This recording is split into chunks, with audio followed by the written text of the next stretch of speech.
100 years ago, it was culturally normal to go to church, even if you didn't believe in your heart anything that you heard there. Given that the UK is a Christian country, well, it's a nice thought. I'm not sure it is very these days. We've got a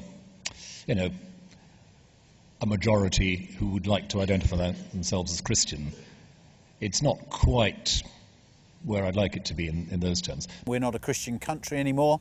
We have disconnected from that past, so people aren't going to church. That's right, that we're reaching a point of pluralism where we can no longer assume that Christian values are predominant. Certainly they're part of the heritage. Statistically they're in decline, but there may be as many people going to church as there always has been. Certainly since the Second World War, that's what's been happening. People have been leaving the churches. Whereas people used to go to church maybe twice on Sunday, now they might go once every 2 weeks. Every survey that is done shows that fewer people go to church each year. One of the most central issues really for us to explore is what actually is church. And when people look at churches as they actually are, what they see is not so much what churches are really talking about or really pointing to, as a whole set of practices that are just eccentric.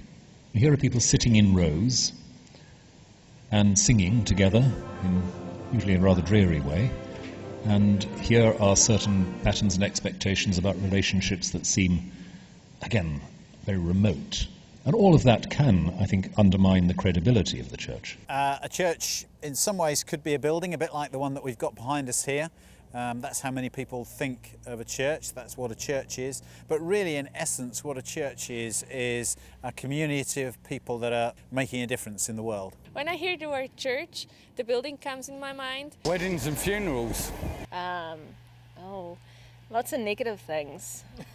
It's terrible. We've failed to think as the new generation and generations now have come along with what will church look like for them. We speak to them in their culture, so we need that kind of church. Biggest group in church are adults. It's kind of hard for them to understand young people. Because they see it as something that's traditional, something that's historical, something that's not particularly relevant to them or connected to them. Tradition isn't a bad thing in itself. Traditionalism is usually a very bad thing. Tradition is, if you like, what's handed on as sensible, insightful, enriching ways of looking at things. And in that sense, I say 3 cheers for tradition. Traditionalism is really saying you can never do anything for the first time. 600 churches that I've worked with, one of the questions asked is always ask, how's your kids work?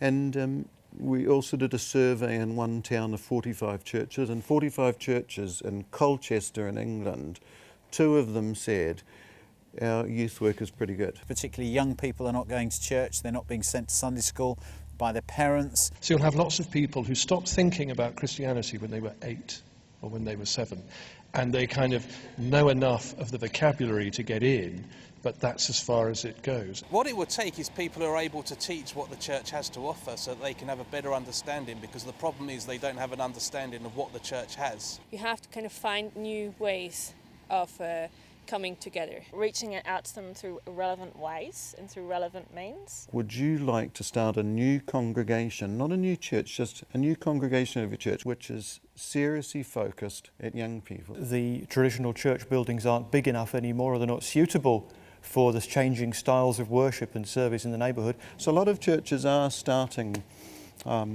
new buildings, renting new facilities, which are sort of really friendly to non-Christians. Again, it's what kind of world do you want to live in?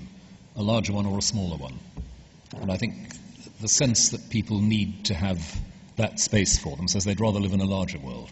I think what's important about that change from being in a church building to be out somewhere is that you're moving from being in a private space, shut away, to be in a more public space. So if you're meeting in a bar or a restaurant or somewhere, or a cafe, then other people are probably around you and will see what you're doing. So there's a sense of connecting with the real world that comes with that. The other reason is you just have to go where the people are. If Jesus would come in our lifetime, this is where the places that he would be preaching his message. He would be preaching the pubs, he would be preaching in the nightclubs. This is where the people that needs to hear the most are. We know what church is. Church is communion. Communion connects us with Christ.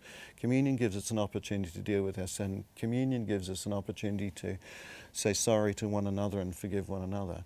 And we're going to do it in a way which you're familiar with, which really fits you, fits your culture. Well, I see a church as a place where people help not just people within the church, but help in the wider community. For me, church is family. It's people I can always come to. A place where people come together to celebrate, to worship God, meet people and have a community together.